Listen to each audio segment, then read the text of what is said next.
ગુજરાત રાજ્યની કિડની હોસ્પિટલમાં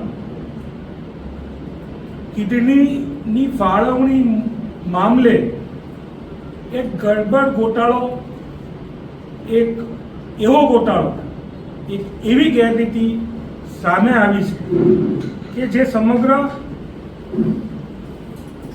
આરોગ્ય વિભાગને શરમાવે છે. કિડની ટ્રાન્સપ્લાન્ટ માટે જે કિડનીની ફાળવણી થવી જોઈએ તેના માટે જે લિસ્ટ બનાવવામાં આવે છે, જે વેઇટિંગ લિસ્ટ ઓપરેટ કરવામાં આવે છે, તે વેઇટિંગ લિસ્ટમાં કેગના અહેવાલ મુજબ જાણવા મળ્યું છે કે જે લોકો મૃત્યુ પામી ચૂક્યા છે તેમના નામ પણ એ વેઇટિંગ લિસ્ટમાં બોલે છે. જે લોકોને કિડની મળી ચૂકી હોય, જેમને કિડની ટ્રાન્સપ્લાન્ટ થઈ ગયું હોય તેવાના નામ પણ એ વેઇટિંગ લિસ્ટમાં બોલે છે. IKDRC સિવાયના પેશન્ટોના નામ પણ તે વેઇટિંગ લિસ્ટમાં બોલે છે.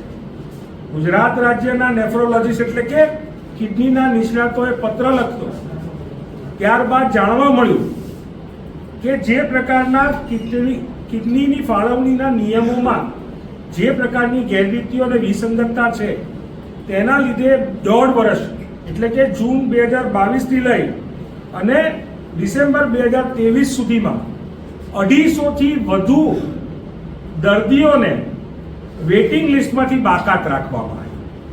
માત્ર ને માત્ર પૂરતું વેઇટિંગ લિસ્ટનું અપડેટ ના કરી શક્યા, એમના જે કહી શકાય કે એમના ઇવેલ્યુએશન, હેલ્થ ઇવેલ્યુએશન સર્ટિફિકેટ ના આપી શક્યા, તેના કારણે મોટી સંખ્યામાં દર્દીઓ કિડનીની ફાળવણીથી વંચિત રહ્યા. આની સાથે બીજો ચોંકાવનારો ખુલાસો RTIના માધ્યમથી કેટલાક સવાલો ત્યાંના જ એક ડોક્ટર દ્વારા પૂછવામાં આવ્યા હતા, જેનો કિડની હોસ્પિટલ તેનો જવાબ નથી આપી શકી. વિદેશના 2 પેશન્ટોને નિયમ મુજબ પહેલા ગુજરાતના પેશન્ટ, પછી રિજનના પેશન્ટ, ત્યારબાદ દેશના પેશન્ટ અને પછી જો કિડની વધે તો વિદેશના પેશન્ટને ફાળવવાની હોય છે.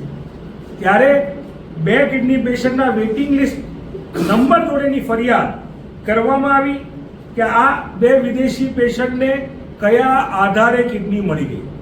આનાથી પણ મુખ્ય ગંભીર આરોપ એ જ ડોક્ટર દ્વારા મૂકવામાં આવ્યો કે 4 વેઇટિંગ લિસ્ટ નંબર એમને આપવામાં આવ્યા કે આ 4 દર્દીઓ જેમને કિડનીની ફાળવણી કાં તો વેઇટિંગ લિસ્ટના આધારે થતી હોય છે, કાં કોઈ પારિવારિક કોઈ નિકટના લોહીના સંબંધી દ્વારા આપી શકાતી હોય છે, ત્યારે 4 જેટલા દર્દીઓએ વેચાતી કિડની ખરીદી હતી. વેચાતી કિડની જેની ત્યાંની જે કમિટી, હોસ્પિટલની જ કમિટીએ એનો ખુલાસો કર્યો હતો કે આ 4 લોકોએ વેચાતી કિડની ખરીદી છે ત્યાંની ઓથોરાઇઝેશન કમિટી દ્વારા.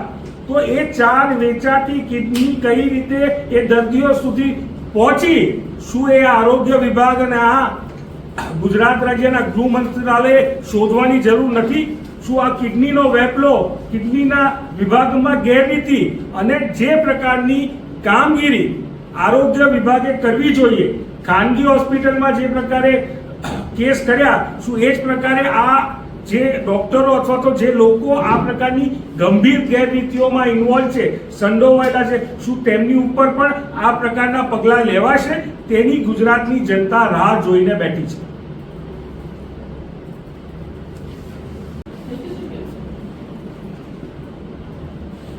તમારે આપણા ફોટા પાડી લેજો. ફોટોમાં જે ઓર્ગન ટ્રાન્સપ્લાન્ટ થાય છે એમાં છે કે વધારે વેઇટિંગ વાળું નહીં, વેઇટિંગ આ હેલ્થ